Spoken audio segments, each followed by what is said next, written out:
fans here have a special kind of love thing going on. Just what does it mean to get this title here in this building? It means a lot. This fan base gave me a hard time, really hard time. And to come here and get a win is awesome. I appreciate this fan base. They brought incredible energy. Got to give kudos to them. But we did what we do. Welcome back to the Warriors Invitational, baby. That's what we do. Welcome back. You ready to make history? Come on now. Yeah.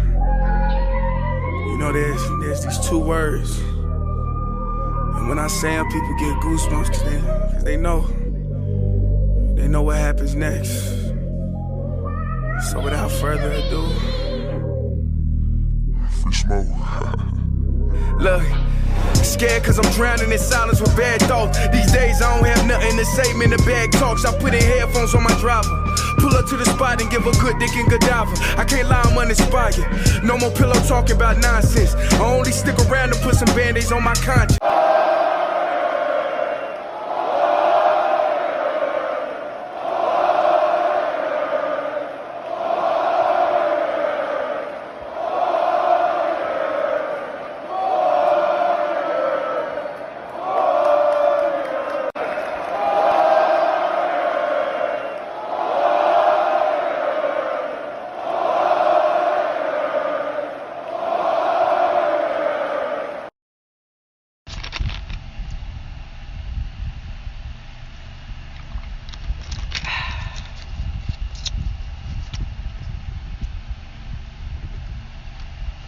Four of them things. Four of them things. Four of them things. Four of them things.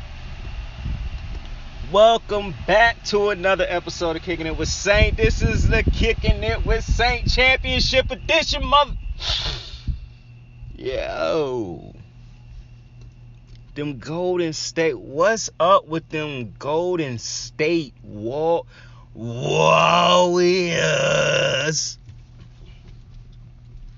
It actually really did hurt my vocal cords to do that. Excuse me. Yo, how's everybody doing, man? How dope is the day? I'm about to tell you right now. I wanted to get on last night. Couldn't do it. Too much celebrating.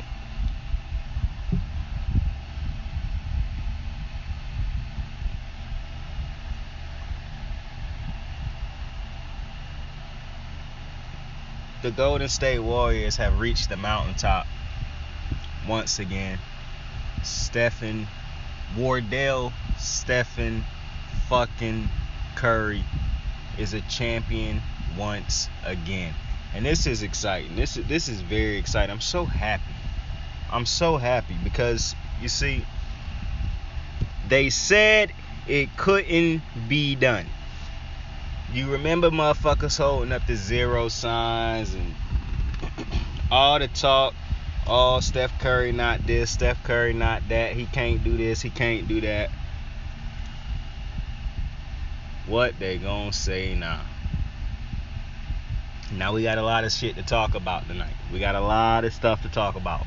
I'm gonna talk a little bit about Jason Tatum, Jaylen Brown, the Celtics as a whole. Of course, we're gonna talk a lot about Steph Curry, the Warriors, Dre, Clay, Iggy, Wiggs, Poole, Kid Splash. You know, we got a lot of shit to talk about. And I saw somebody say the other day, and I cannot remember exactly who it was. I think it was Scott Van Pelt, who was like, you got these dudes, these guys, these analysts who sit and get to talk about the game just to hate on these players. Like, they watch it to watch guys fail. Like, their enjoyment is to see guys fail who aren't their favorite players. And that is very weird to me, because I don't understand how you could sit and watch this and just not enjoy what you just... Like, Steph Curry and the Warriors, what this team has done, what this group of guys has done. And when I say group, I'm not just talking about Clay, Curry, and Dre. I'm talking about Clay, Curry, Dre, Iggy, and Steve Kerr. That you know, and I understand some people are gonna say Loon, And definitely after this year, you can add Looney to that. But that core 4 guys right there, 3 drafted, 1 brought in through through a free agent signing a long time ago, and then brought back through trade in the offseason this year, I believe. I actually think he signed with them in the offseason this year. But just a hell of a fucking career, like a hell of a fucking run. It's not over. Obviously, I'm a bit biased because I'm a huge Steph Curry fan, but they said this team couldn't get back to this point. I really think the reason people said that is because they didn't want to see this team get back to this point. For some reason, this is what's confusing to me also. Like Scott Van Pelt said, you got these guys who get paid to talk basketball, right? They get these nice seats at games, the press passes to talk to the athletes. They put in a situation where, they have access to, resources and things that nobody else can have access to. They in a great spot, right? And instead of choosing to watch this game to enjoy it and to celebrate players and be critical when you have to, but for the most part, just thoroughly enjoy this sport and what these men and women do, they instead choose to watch this shit. And hey, I don't understand motherfuckers like Rob Parker, who when Steph Curry win a 4th ring, the motherfucker will look at you and say, well, for one, before he win it, he'll look at you and say he needed Steph Curry. And then after he win the ring, he'll say, well, his legacy wouldn't be what it is without Kevin Durant.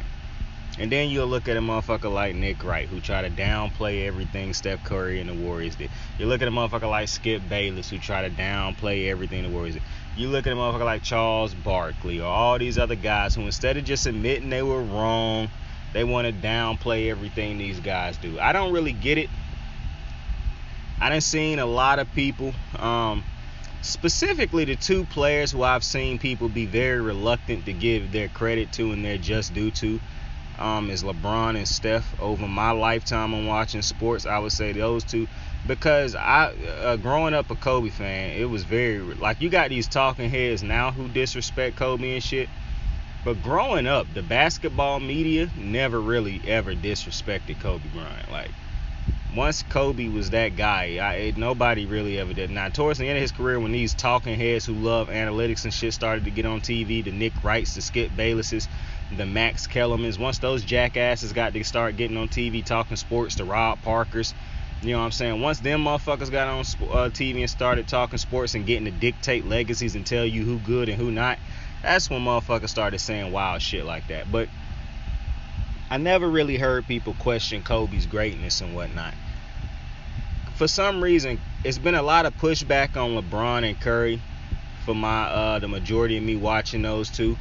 And it was always so crazy because I think people hate LeBron, because I don't know if you remember this, but I'm old enough to remember at this point when people hated LeBron for all those super teams, quote unquote. Even though at the time of him creating those teams, just like I wanted KD to join the Warriors, I wanted LeBron to create that super team in Miami. Why?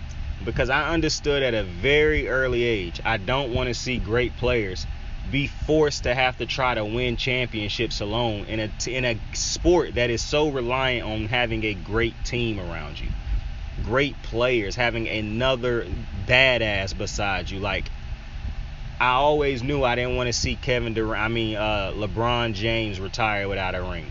I always knew I didn't want to see Chris Paul retire without a ring. I didn't want to see great players retire without championships, because I see how they talk about a motherfucker like Charles Barkley. So, to me, I learned at an early age, like, I know how I can see how hard it is for these motherfuckers to win. And so I would prefer these motherfuckers be in winning situations. You know what I'm saying? Watching LeBron James dominate with that Cleveland squad. And, a lot of those Cleveland teams he had was first in the East. But watching him play with those dudes who clearly weren't, what the teams he played with after Miami and with Miami and afterward, it just, you know what I'm saying? Like, imagine if he had been able to play with other dudes on his level or around that level earlier. Man would have had a championship, and he took a team to a championship. Now, the East was a real funny situation at that point in time, but nonetheless, I don't understand why what's this? Because, like I said, I'm old enough to remember when people were saying that LeBron had the super team, blah, blah, blah. But I never understood that because go back and look at those Magic Johnson Laker teams, bro. They had Kareem and other superstars, Coop, Worthy. Like, what are we doing right now? I done said this multiple times, bro. You can go down the list, and I just want to focus on, like, the absolute great players that we call great in this game that everybody calls great. For one, I don't really like using Wilt, and for one, Wilt's not even in my top 10. But I don't like it, and neither is Bill Russell. But I don't like it when people put neither one of them two motherfuckers in the top 10. Because for one, the only reason motherfuckers put Bill Russell in there is because of his 11 championships. Now, his 11 championships is the reason I want to put him in my top 10, and that's why I had him in my top 10 for so long. But it's no fucking way that NBA that they played in back in his time, it's no way I don't care. Bill Russell ain't winning no. That exact Celtics team would not reel off that type of championship runs when the Magics, the Birds, when real players and competition started being in the league. So, no disrespect to nothing that motherfucker did. I even saw somebody use a stat today where they was like, throughout his basketball career he played in, like, in high school and every level, he played in like 21 closeout games, and he was 21 for 21. Bro, I don't give a fuck, bro. Them meaningless stats that people pull out is the shit that irritate me when people try to make the case that LeBron is the GOAT. Because you pull out stats that never mattered for other people. Like, nobody cared about those type stats with Jordan. They cared about championships. You said that Kobe couldn't be better than Jordan because he didn't have a championship more than Jordan, and he was too much. Like, what are we doing? Like, so I don't like that stat shit when people creating these fake ass stats or these stupid stats to try to, you know what I'm saying? Certain stats, I get it. Even when it's a goofy stat that was created, I get some of those. But some stats is created, you just like, okay, bro, I don't give a fuck about this man having 21 games in his lifetime at every level of basketball that was a closeout game, and I don't give a fuck about that. The Hall of Fame do, the Basketball Hall of Fame, because the Basketball Hall of Fame is a fraudulent Hall of Fame. People always talk about the WWE's Hall of Fame being fraudulent, which I won't argue. But the NBA's Hall of Fame is fraudulent too, as is the NFL's. Like, you really make a case that and don't talk to me about baseball, bro. They won't put their best player all time in the fucking Hall of Fame, bro. So I'm not even trying to hear baseballs, cuz. But I could go down the list of all of your top players that we consider the greats, the top 5, the Mount Rushmores, and I can literally reel off all the fucking players they had on their teams that was great players, Hall of Fame players, and they never won championships without those players, bro. Never. Kobe had Powell and Shaq and loaded Laker teams. Bron had Kyrie, Love, and I really do. I don't like using Love. I have to give Love his credit because he was better. But I just don't like that he no-showed in most of those finals. But Bron went to the finals with a Love, Kyrie, Dwayne fucking Wade, Chris Bosh, Ray Allen. Like, come on, man. Jordan had Pippen, Kerr. What's my man's name? Rodman. Fucking go look at his team. And some people could actually make an argument that depending on where you rank Scottie Pippen all time, there's a legit argument that can be made that almost every championship team, this is why I feel like Jordan got to be considered the GOAT. Because when I put that Bulls team against like the Golden State Warriors dynasty teams, the Lakers dynasty teams, I would not take the Bulls in none of those games just based off of like the matchups of player greatness. It's just Michael Jordan, bro. Michael Jordan is literally why I would take, like, say I'm taking like a Laker team taking on that Bulls team, right? You would take Michael Jordan, but then you take Shaq, Kobe, and then probably Pippen. But I would take that Lakers team all time, like, over them. But I wouldn't say, like, that's on paper you would say that. But I wouldn't take that Laker team because fucking Jordan. Like, Jordan is really just ridiculous. Like, I'm looking at some of these championship teams, right? Like the Warriors team. KD, Curry, Clay, Dre, Iggs, all these dudes on that team, right? Before I even got, bro, I wouldn't take, for one, this is going to sound crazy to some people. I don't think it is. You just need to get out of this culture of everything is shock culture in your head, because you won't sit down and actually think out takes and shit like that. So everything that you wouldn't say yourself, you think is outlandish. And the only time people say that actual smart takes or takes that's not really outlandish, the only reason people call them type takes outlandish is because they either have such a small reality they live in to where everything is a definite. So when you say something that go against their definites, then that's just outlandish to them. Or they are such a bias that when you say something that go against their blatant bias, then it's outlandish to them. But I wouldn't take Scottie Pippen over a prime Klay Thompson on those teams, because Klay Thompson is a far better scorer than Scottie Pippen. And yeah, Scottie the bigger dude, but Klay was a defender too. And just all time, I'm not taking Scott. I don't know how they left Klay Thompson off of that all-time 75 team and put Scottie on there.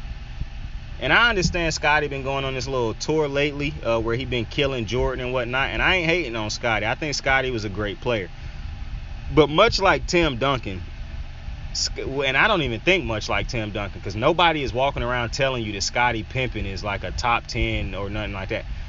I got a big problem with this Tim Duncan top 10 shit. And I'm going to get into the Warriors talking shit like that in a minute. I know some people still reeling off of me saying I'd take Klay over Scottie Pippen. But I'd take a lot of Warriors on that championship run over the Bulls, bro. The only dude I'm not taking over absolutely anybody. The only dude who ain't getting picked, the first pick is Jordan, bro. Dead ass. Like, Jordan is look at those Bull teams and put that Bulls roster champion. All 6 of the Bulls championships. Put their rosters up against some of these other championship rosters. And if you just let your biasness go for a second, you will be like, bro, all these teams have damn near better full-out rosters than these Bulls teams. Jordan is an animal. You could even probably put those rosters that Jordan had against some of those teams he played against. And you like, damn, how could they not beat these motherfuckers? Because of Jordan. I'm telling you, this shit's crazy. That's why I get the Jordan talk. But listen, this Tim Duncan top 10 shit, and I know I done talked about this before, bro.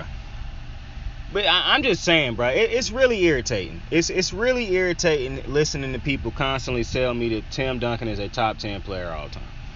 That's really irritating, especially when you take into consideration that all these talking heads that'll tell you Tim Duncan is top 10 are the exact same dudes that will try to tell you Steph Curry is not an all-time great because he had to have Kevin Durant, Klay Thompson, Draymond. He had great teams, great coaches. Those are the same players that'll tell you that, but then turn around and tell you that Tim Duncan, a dude who won championships, all his championships came with either, these were the players on every single one of his championship teams. David Robinson, Hall of Famer. Kawhi Leonard, Hall of Famer. Tony Parker, Hall of Famer. Manu Ginobili, Hall of Famer. Danny Green went on a fucking insane streak during one of their runs. Popovich is a Hall of Fame coach, one of the greatest, a Mount Rushmore coach. But we act like Tim Duncan played with a bunch of nobodies. Not we. Motherfuckers act like Tim Duncan played with a bunch of nobodies, bruh. Like, motherfuckers is really walking around acting like Tim Duncan played with a bunch of scrubs and one other good player. Or Tim Duncan had to average 40 to 50 fucking points on a nightly basis because he just played against a stacked team. Usually when the Spurs went up against a team, they were the better all-around team in damn near every single championship they played in.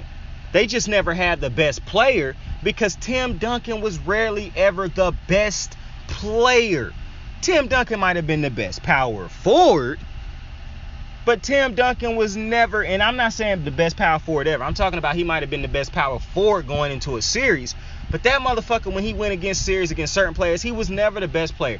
You can't never and I really get irritated with the Tim Duncan MVPs and Kobe having less MVPs in the regular season than Tim Duncan, because Tim Duncan never went on a run of being the best player in the NBA, bro, but was rewarded just like Steve Nash. Steve Nash during his 2 MVPs was not the best player in the NBA during either of those times. And motherfuckers like to talk about how Kobe and Shaq was better than him during that time. It was other players that was better than him too. But people, these analytical people, bro, who just hold so many. The same people who love Steve Nash is the same motherfuckers who will try to go at Draymond Green crazy. The only difference between Steve Nash and Draymond Green in a sense is the fact that Draymond can't shoot like Steve Nash or couldn't score like Steve Nash, but Steve Nash wasn't even a fucking scorer. And here come the motherfucker, oh, he could if he wanted to, then why didn't he? Because I'm pretty sure if he had became a scorer, and I'm not saying he didn't drop big games, I'm not saying Steve Nash couldn't shoot. Steve Nash was a good player. Steve Nash was not the best player when he won them 2 MVPs.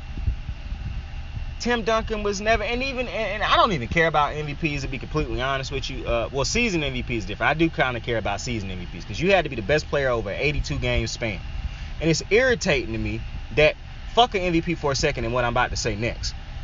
Because they do matter, the regular season MVP. The one that I don't think matters is the finals MVP, and I'll talk about that in a minute. The regular season MVP, though, I've always thought mattered. It kind of irritates me at times.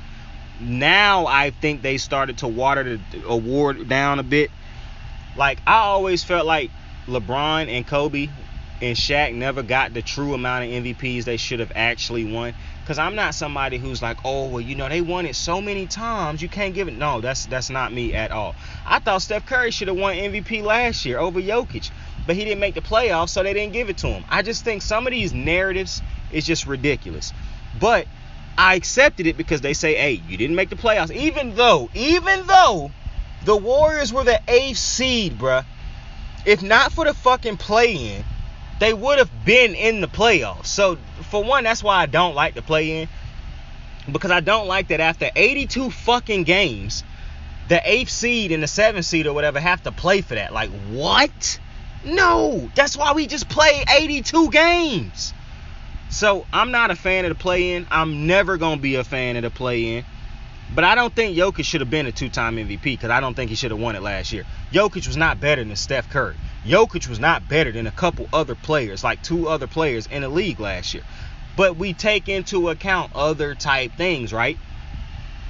Tim Duncan was not the best fucking player over no period of time in the NBA, bro. He never hit the heights that Kobe hit. He never hit the heights that LeBron hit. He ain't never hit the heights of a Steph Curry. He ain't never hit the heights of a Jordan, a Magic, a Kareem. But we act like he did. I watched Tim Duncan's entire career. And I'm not talking, listen, I want to point this out. Tim Duncan is a legend. One of the greats of the game. That's not my thing. I'm not arguing that Tim Duncan is not a legend, one of the top 20 all time. I actually could be arguing it. But he ain't the top 10 player. And I'm going to be honest, I might have to make a list because I'm truly not sure if I will put 10. I need to actually just see a list of power forwards, bro. Because if I can see a list of power forwards, and that would truly tell me how far down in the list of overall players he would go. Because I already know I can shoot off a list of players just like I would put over him already. That ain't even Kobe, LeBron, Curry, Jordan. You know what I'm saying? And I'm going to just tell you right now. Kobe, Jordan, Bron, and Curry are the greatest players I've ever seen in my lifetime. I could care less how people rank those players. That's my Mount Rushmore. The only person who I hate that I had to leave off of that Mount Rushmore that I really do want to add an extra head to is Shaq. Because Shaq is also one of the greatest players I've ever watched. Giannis could get there one day because of what I'm seeing I just really want Giannis. And I'm not even talking about Giannis got to develop a jump shot because Shaq didn't, but Shaq played in the era where he didn't have to develop a jump shot. Giannis do. So I understand. That's kind of, you know what I'm saying? That's my, if it's a gripe or a little bias that I hold for Giannis needing to develop that's the only reason, because he play in an era where it's prevalent. It would be nice to have a reliable jump shot. But even now, I'm not even talking about a three-pointer. I'm talking about if he could get a DeMar DeRozan type shit going where he mid-ranging it out, I'd be fine with that. But back to the NBA Finals. The Warriors ended in 6. I should have never doubted my original Warriors in 6 pick. But I don't give a fuck. Like Pat Bev said, they won. That's all I care about. And with this Golden State win, you know what this means. The Boston Celtics, this Boston Celtics crew, They ringless, just like CJ McCollum, hoe ass.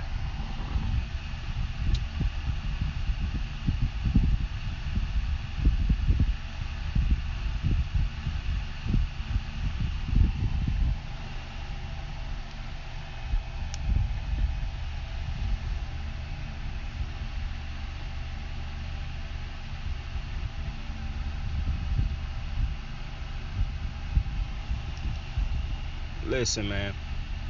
Everything these NBA players say ain't gold, bro.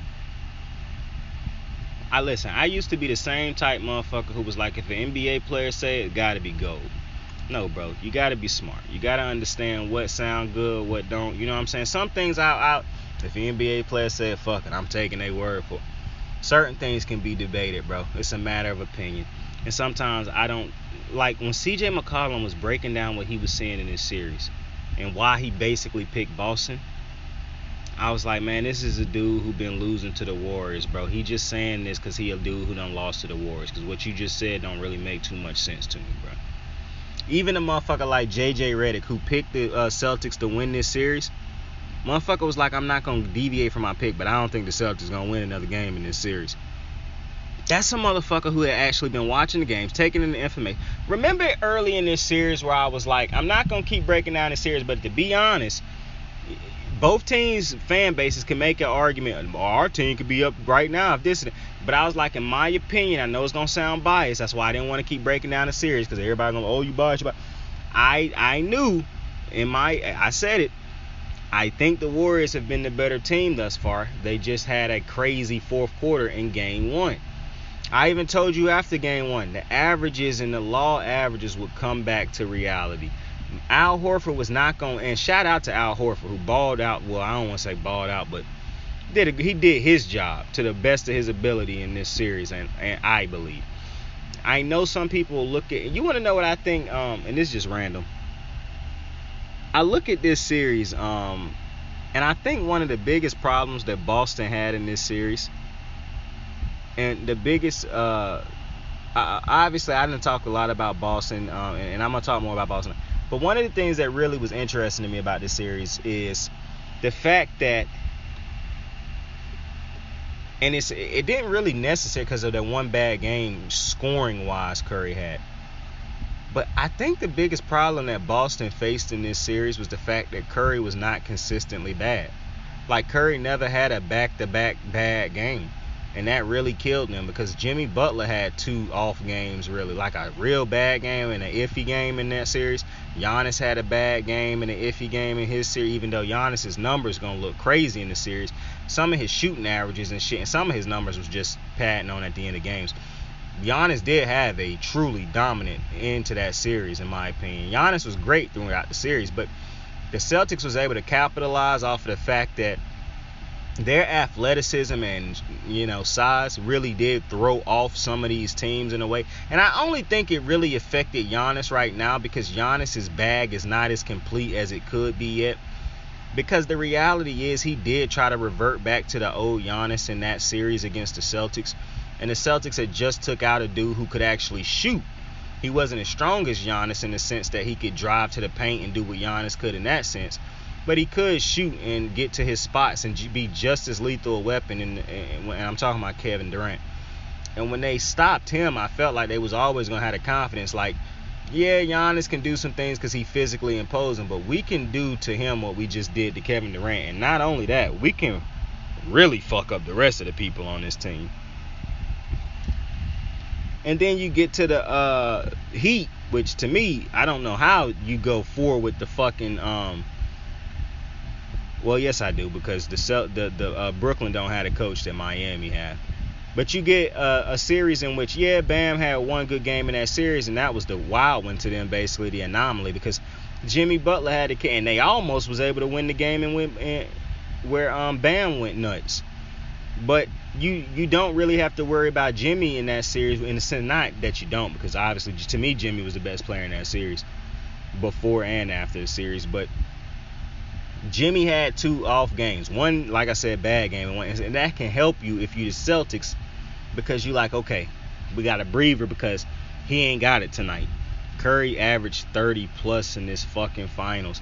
his one bad shooting night, he still had 8 assists, 1 turnover, and was great defensively. Like, he didn't truly have a bad all-around game, and I think that really fucked up the Celtics. And a lot of times in this series, if Curry didn't play such a huge, like Curry's back got to be hurt, because at multiple times in this series, if not for Steph Curry, we probably lose the games and this. Well, obviously we would have lost the series, but we would have lost multiple games in this series and the series, because Curry did such a good job at carrying us to the point where everybody else could get going finally.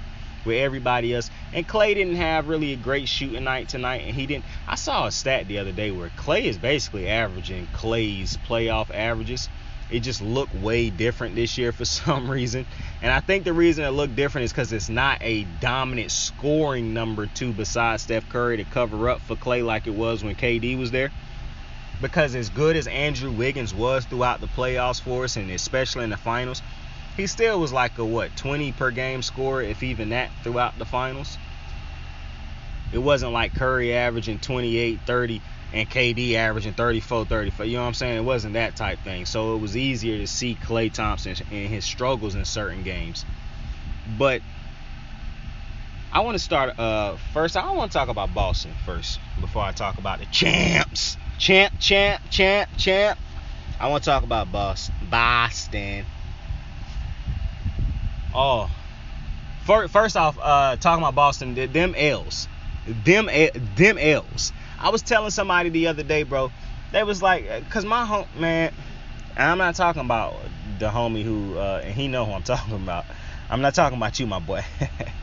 I'm gonna get to you in a minute. But my other homie, he know who I'm talking about too. This motherfucker is an actual Celtics fan. And this, it's so funny to me that he a Celtic fan, because he have seen them win a championship in their lifetime, because he my age. So he saw them win with Garnett, Paul Pierce, and Ray Allen. But it kind of feel like that's when that motherfucker became a fan, because I didn't even truly know he was a Celtic fan until around that time. That's when I really found out he was a Celtic fan. So now you got you fast forward, and this motherfucker is 29, because he older than me, and this motherfucker only done seen his team win 1 championship.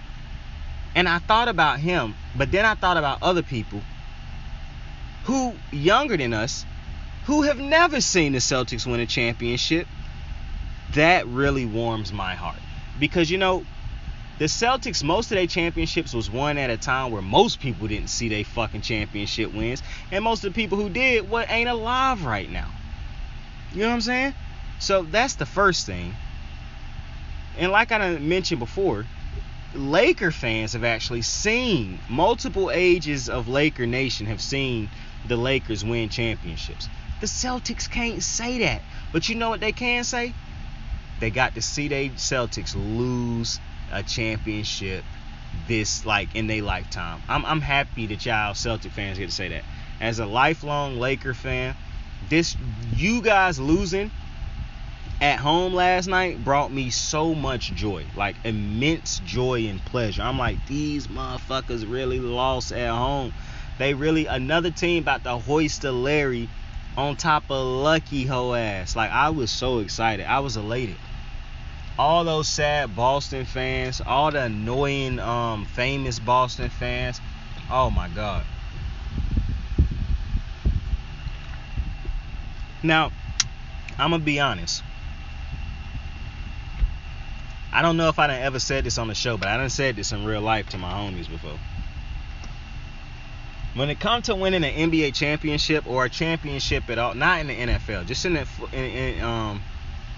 basketball, I always prefer the finals, the game winning, the game sealing game, to be done in the team's home. Like, so the team that win the championship, I would prefer them actually close out the series on their own court, so they can celebrate that championship win in their own city. They don't have to take another flight around the country to get back home.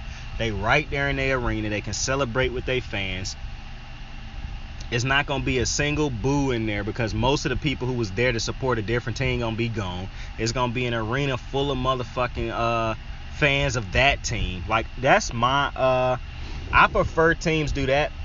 My only I wish it was always like that where the team that won could win it on their home court. But my only exception to that is if you can beat Boston in Boston to win your championship. If you can close out a series in Boston, oh my goodness. That's to me equally, if not better, than closing out a series on your own home court. To close out a championship in Boston, for those motherfuckers to know that they team ain't the one that's about to be taking a part of this that's about to be partaking in this celebration, in this championship celebration. To know that they don't won all them championships and didn't get to see their team, their Boston Celtics, win none of them titles. To know it's people in that audience who the only championship memory they have of Boston is this L that they just took at home. It just does my heart a great justice. It really fuels me. It really fuels me. It fueled me tonight to get on the show tonight. It really did. Knowing that I was gonna get on here and really just dig in on Boston for that L they just took right there. Oh my goodness. It had me going. It really did. Because you see, Boston losing, the Boston Celtics, because this ain't all Boston sports. I just want y'all, I don't have a issue with all Boston sports. Just the Boston Celtics. And so seeing the Boston Celtics deal with this, because I remember when Larry Bird, the greatest thing about winning is knowing Magic Johnson is in the other locker room suffering. One of the greatest things, listen, nothing about the other team I ever cared about when I saw Steph Curry win. I only cared that Steph Curry won. That all my attention was Steph Curry winning. When Kobe won, I could care less about anything else. Any narratives, Kobe won a ring. When Kobe beat the Celtics, and when Steph just beat the Celtics, instantly. And you can say, oh, rent free. Don't give a fuck. That real estate was, I let it out. Because I am, the joy, the Boston Celtic pack that the boy was just woozy off of was something to see. I'm trying to tell you, bro. Inject the Boston Celtic L into my veins, my guy. I could watch the Boston Celtics lose championships every single fucking day of the week and not get tired. And you want to know the real beauty in it all? The Lakers ain't got to be the team that's winning it, as long as the Celtics is the team that's losing it. That's how deep my hatred for the Celtics goes. And I've said this on multiple occasions. I don't know if I've said it on here, but I've said this on multiple occasions to my homies. The Celtics is my least favorite team of any. This example, I'm a Raven fan. I got a lot of respect for the Pittsburgh Steelers. I'm not going to never root for the Steelers unless they play in the Browns, and then to which case I hope they end in a tie. But because I have a major respect for the Steelers, I'm going to root for the Steelers to beat the fucking Browns. And I'm going to root for them to beat the Bengals. I'm going to be completely honest with you. I have I got some respect for the Bengals. I'm not going to lie. I'm not rooting for neither team in that. But any team in our division, I'm rooting for them to beat the fucking, if the Bengals and the Browns play, I'm not watching that at all. I could care less who win that game. But my point being, I have a shit ton of respect for the Steelers. You know what I'm saying? I have no respect for the Boston Celtics. I am completely void of respect for the Boston Celtics. A big reason as to why I don't respect the Celtics is because the Celtics franchise is fraudulent. You got all them championship rings, bruh, before the NBA was the NBA. And ever since the NBA done became the NBA, my guy, I give it to you. Larry Bird and them boys got you 4 of them things, I believe it was. You got 1 since that time. And that 1 that you got starting to drift further and further away. This great franchise that everybody like to talk about only truly have 5 championships, I believe it is. Not all them shits that Bill Russell and them boys was winning back in the day. Like, I'm just saying. And somebody gonna be like, well, that's historically incorrect and blah, blah, blah. Fuck Boston, bro. Fuck the Celtics. I'm happy they lost. I'm happy could not even come close to the true emotions I feel of joy seeing the Celtics lose an NBA championship. And it's not seeing the players, just seeing the Celtics organization in general. Knowing that the Celtics organization is going to be miserable all year brings a certain type of joy that I cannot truly put into words. But last night was a good fucking night. But I want to talk about Jason Tatum. I said going into this series that Jason Tatum was going to get way too much put on his shoulders and that he was going to take way too much unnecessary blame in this series. Because I said coming into this series, I actually thought that the Warriors would have a easier time guarding Jason Tatum than they did Luka Doncic. Because even though Jason Tatum is more athletic, even though Jason Tatum probably the stronger player, can jump higher and all this good shit, probably the better shooter all around, I just didn't think he had that drive and that aggressiveness that Luka Doncic had. Like, Luka legitimately believes he can take his team to a dub off of himself alone. Just give me the ball and get the fuck out the way. You don't never have to worry about Luka doubting himself or lacking confidence or anything of that nature. That's different with Jason Tatum. And when you don't have that type of killer instinct, that type of supreme confidence, and you can develop it. I believe Jason Tatum can develop it. But Luka already has it. So this ain't me getting, blaming Jason Tatum for not having it yet. He can get it. He can develop it. He just ain't got it yet. Luka does. And Luka having that, saying to himself, any single fucking matchup that's in front of me, not only can I beat him, I'm going to try to. That, to me, is tougher for a Warrior team or more taxing on the Warriors than a Jason Tatum who can play himself out of a game, who can mentally check out of a game, who you can scheme up for and get to a point where you can make him a non-issue into a game. Unlike Luka, where Luka coming at you all 4 quarters, or Luka coming at you for damn near the entirety of a game. Like, Luka, is nothing you're going to do to Luka that's going to fuck up his confidence or anything like that. He might not shoot the ball well. He might be struggling with turnovers, something like that, but Luka gonna continuously go at you. He is going down swinging. I just think at times Jason Tatum is willing to go down without swinging. And so that's not a knock on Jason Tatum. I know it sounds like that, but it's not a knock on Jason Tatum. He haven't developed that yet. Will he develop it? Who knows? But he can.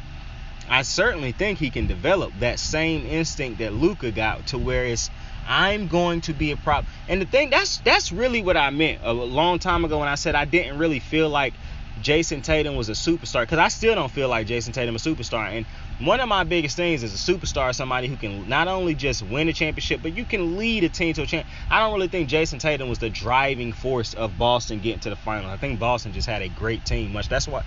Listen, Jason Tatum, one of the reasons I had said I thought Jason Tatum wasn't truly a superstar yet, or a guy who I looked at like a Kobe, a Bron, a Curry, a Durant. Guys not, and this is not when I'm adding Durant in there. This ain't leading the team to a championship, even though he did lead the team to a championship one year. They didn't win it, but those guys are coming at you all night. Their presence is going to be felt for the majority of those 82 games. Every important game, they're going to step up. Whether they have a bad shooting out or not, you're going to feel their presence all night. They're going down with the ship. Jason Tatum haven't got to the point where that's where he is at yet.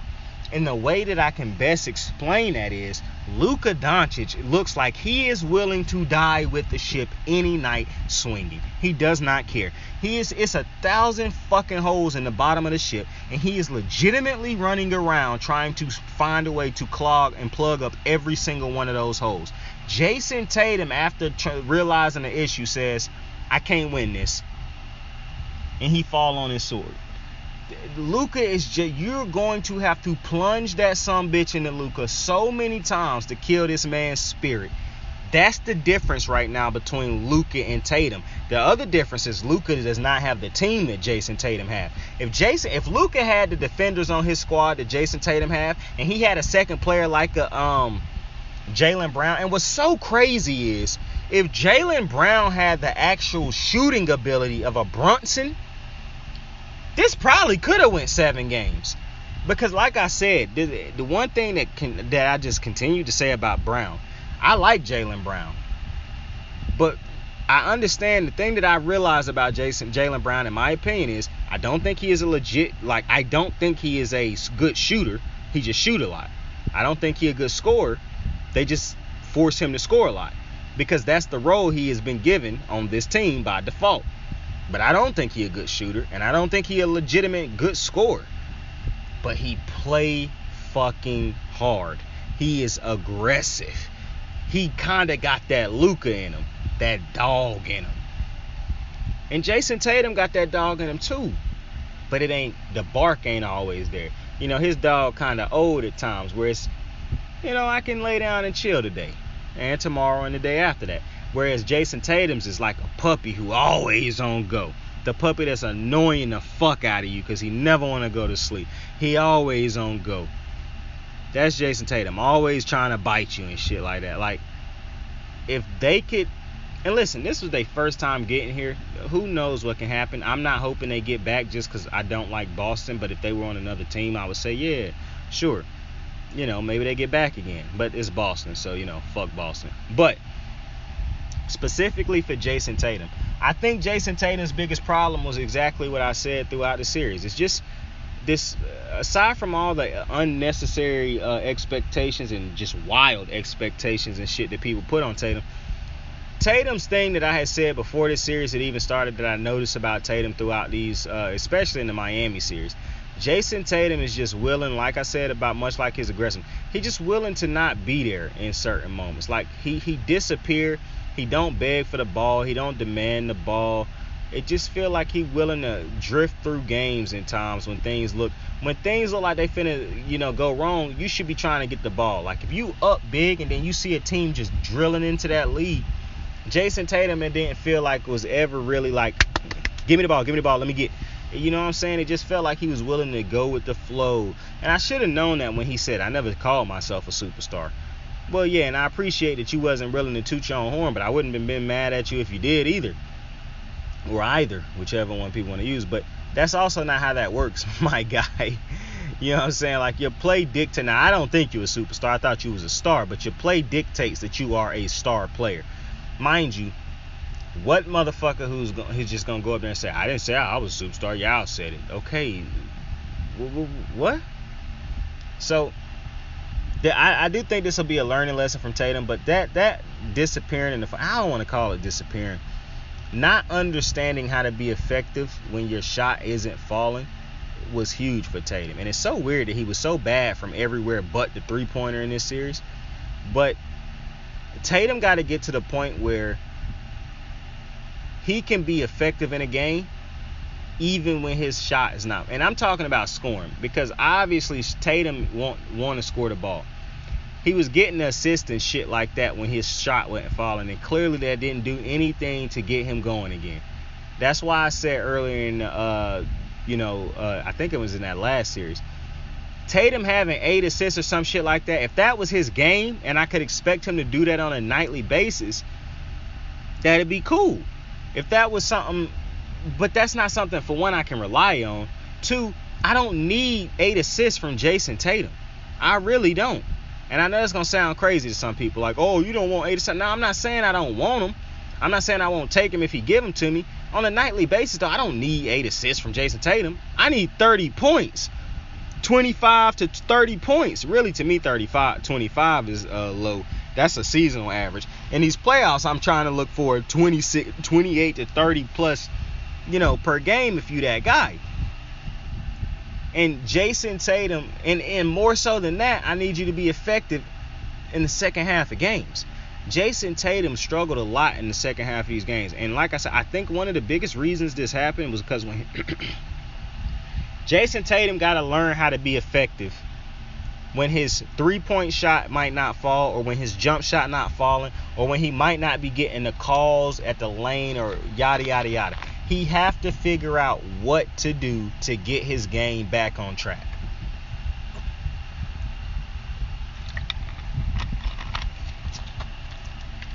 Or his scoring back on track. Because what I can't do is have the dude who I need scoring turning into an assist man. I can't have that. Because these other dudes who might be scoring for me, I can't count on those guys scoring, because that's not what I asked them to do. I asked him to play defense and assist and rebound. Well, now he extended energy to score, because that's not, maybe on the normal night he can give me 5, 6, 7, 8, 9. Well, these last couple games, the motherfucker been having to give me 25, so his other areas of his game been lacking, because he's so focused on trying to give me those points that I usually not asking from him, because you ain't giving them to me. So I think if it's a thing, if you want to be critical of Jason Tatum, that would be my critique of him. But I also don't think that I just think he was not a superstar coming into this. And everybody tried to push him into that before you let this man fully develop and grow into the final product that he can be. It's still parts of Jason Tatum's game that's missing, or that hasn't developed truly yet. And people saw a team, and that's why I'm saying, man, people looks too heavily on, this guy. The Celtics got to the finals because they were a great team. But you made it seem like it was just Jason Tatum. So you looked at Jason Tatum so heavy when he struggled in the fight. Now, am I saying Jason Tatum couldn't have played better? No, I'm not saying that. Obviously, he could have played better. But I'm not finna shit on him, because for everybody who say that, Jason Tatum played so bad, I can show you multiple other players in the finals that played bad for the Boston Celtics. Like, I don't think it was just Tatum, but Jason Tatum shooting 37% from the floor, obviously that's going to, people going to have a conversation about that. And that's where I say Jason Tatum just have to develop to the point, mature to the point where he can figure out how to get his offensive game going even when he don't have his offensive game going. So like when you don't have your A or B game, you got to figure out how you can get your C game going, how you can steal buckets here and there to still have an effective, not even an efficient game, an effective game or impactful game. Put it like that. Because let's say you can't figure out a way to get your normal 20 plus points a game. If you can still find a way throughout a close game to find a way when the others are playing great for you, if you can find a way to get me 12 impactful buckets in that key situation, we gravy, baby.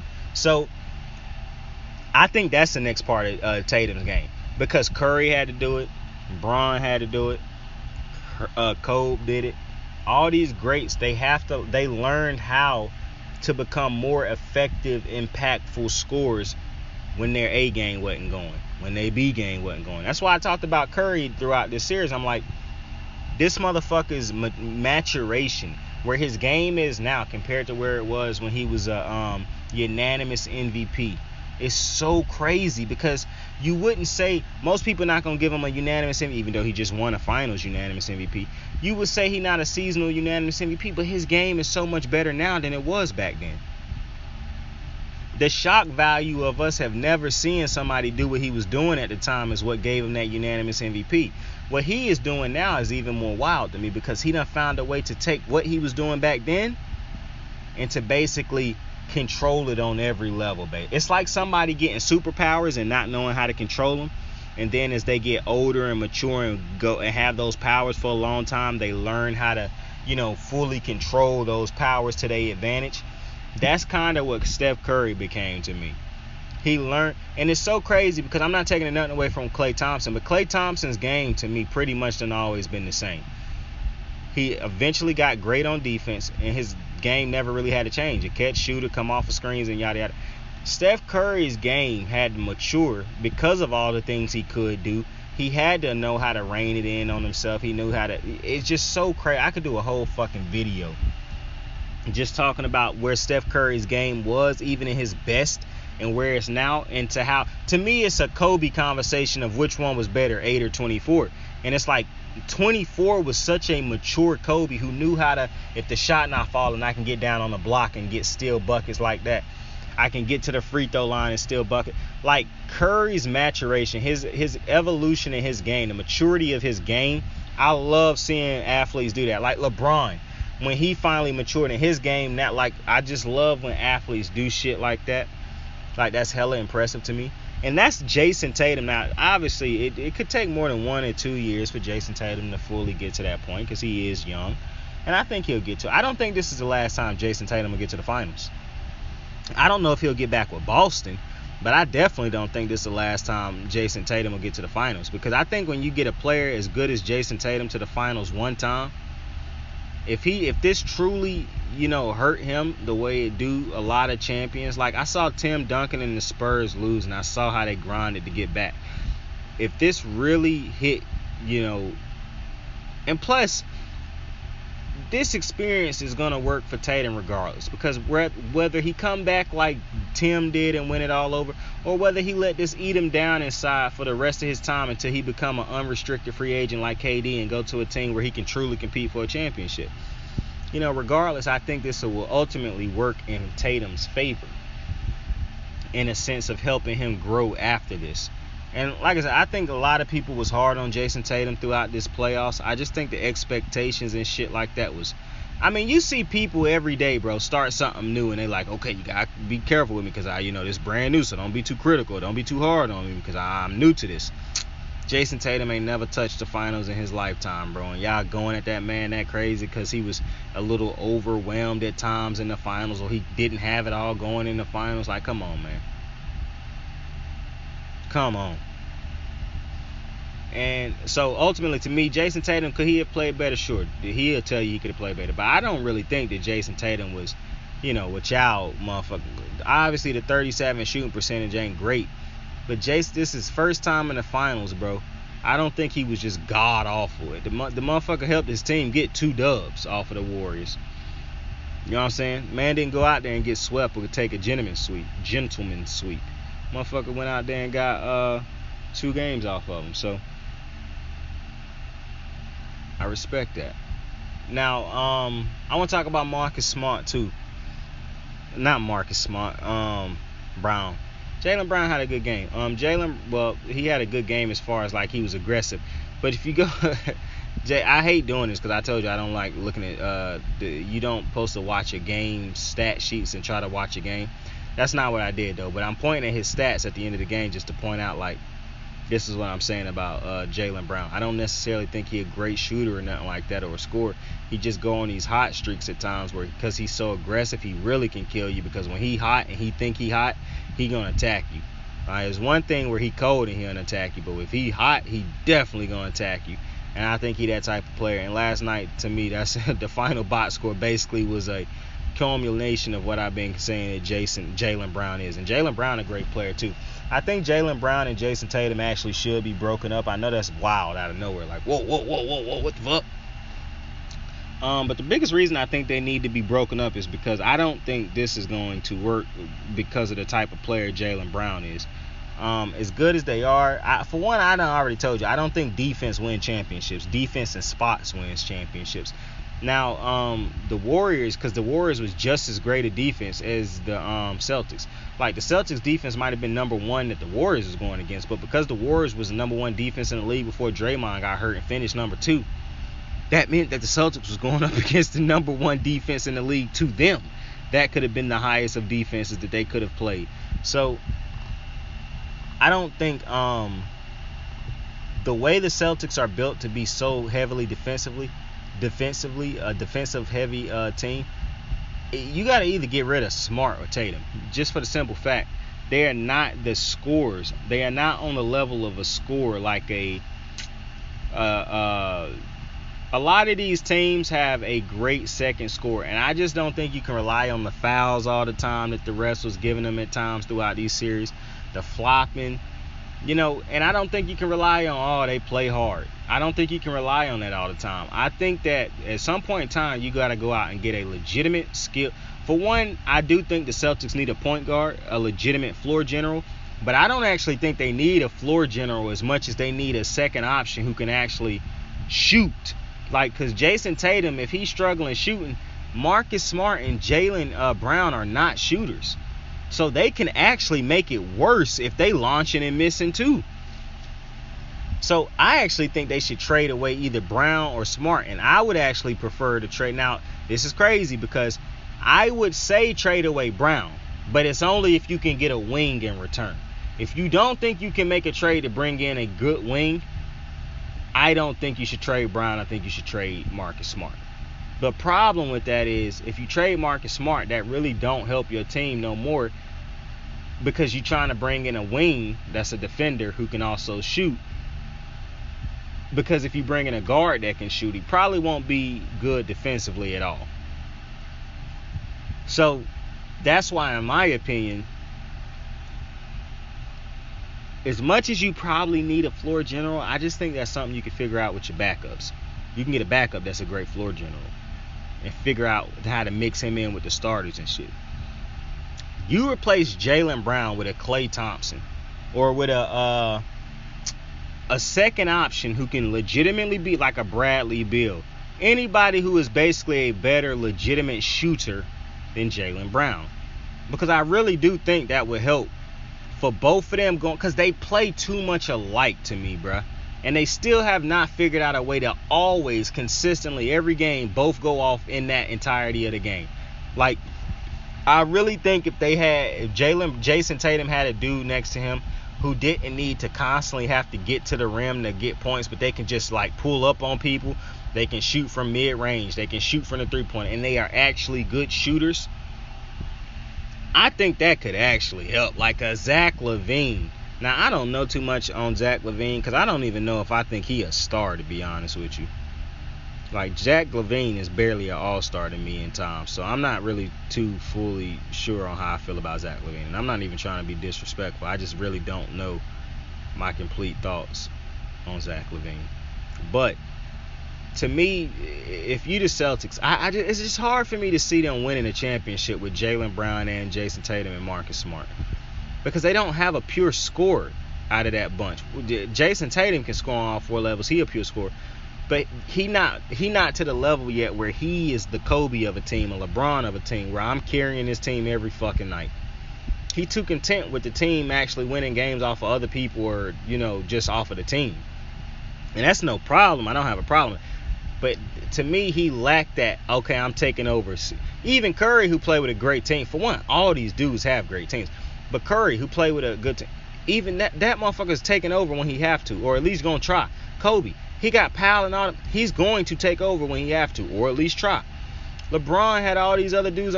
He's going to take over when he has to, or at least try. I think right now Jason Tatum lacked that if he have to, or at least try part. But with Jaylen Brown, if you can trade, Jaylen Brown have that. And I do think Jaylen Brown got a trade value out there. But I think if they could figure out a way to trade, could you imagine if they went out and got another legitimate shooter, scorer type dude and mixed him in with this already good team defensive assist scheme?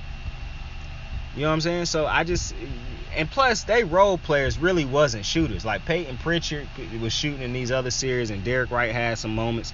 They really didn't have legit shooters coming off of their bench. They had defenders. So, Boston got, and then you look at Boston next year, going into next year, it's like